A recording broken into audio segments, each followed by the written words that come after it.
We're going to now learn about the life of St. Lucy from Butler's Lives of the Saint. This is the version that I like and recommend, Butler's Lives of the Fathers, Martyrs, and Other Saints. The glorious Virgin and Martyr St. Lucy, one of the brightest ornaments of the Church of Sicily, was born of honorable and wealthy parents in the city of Syracuse and educated from her cradle in faith of Christ. She lost her father in her infancy, but Eutychia, her mother, took singular care to furnish her with tender and sublime sentiments of piety and religion. By the early impressions which Lucy received and the strong influence of divine grace, Lucy discovered no disposition but toward virtue, and was yet very young when she offered to God the flower of her virginity. This vow, however, she kept a secret, and her mother, who was a stranger to it, pressed her to marry a young gentleman who was a pagan.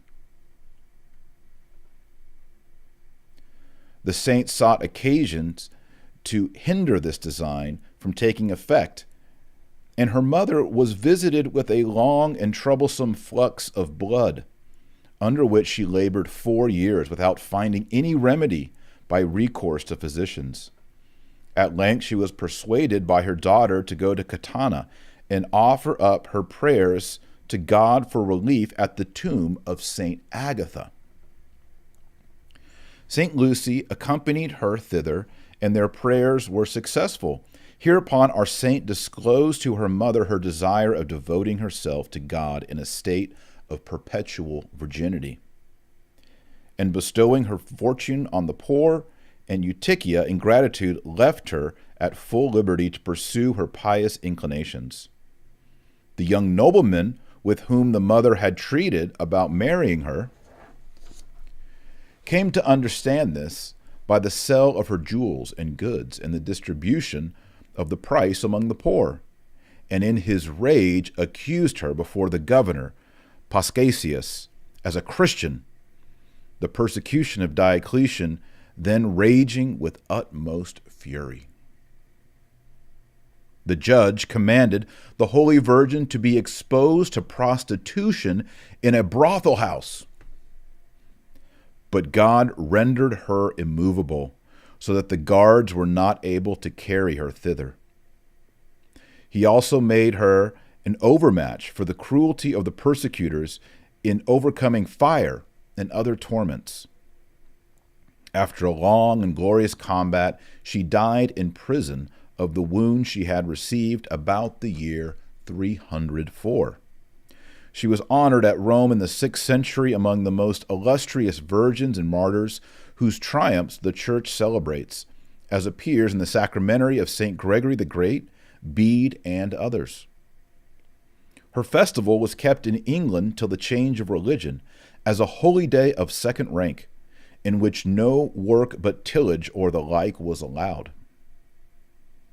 Her body remained at Syracuse for many years, but was at length translated to Italy, and thence by the authority of the Emperor Otto I to Metz, as Sigibert of Glembours relates. It is there exposed to public veneration in a rich chapel of St. Vincent's Church. A portion of her relics was carried to Constantinople and brought thence to Venice, where it is kept with singular veneration. St. Lucy is often painted with the balls of her eyes laid in a dish. Perhaps her eyes were defaced or plucked out, though her present acts make no mention of such circumstance. In many places her intercession is particularly implored for distempers of the eyes. It is a matter of greatest consequence what ideas are stamped upon the ductile minds of children, what sentiments are impressed on their hearts, and to what habits they are first formed. Let them be inured to little denials, both in their will and senses, and learn that pleasures which gratify the senses must be guarded against, and used with great fear and moderation. For by them the taste is debauched, and the constitution of the soul broken and spoiled much more fatally than that of the body can be by means contrary to its health. There are few Lucys nowadays among Christian ladies, because sensuality, pride, and vanity are instilled into their minds by the false maxims and pernicious example of those whom they first converse. Alas, unless a constant watchfulness and restraint both produce and strengthen good habits, the inclinations of our souls lean of their own accord towards corruption. And here endeth the lesson on St. Lucy from Butler's Lives of the Saints.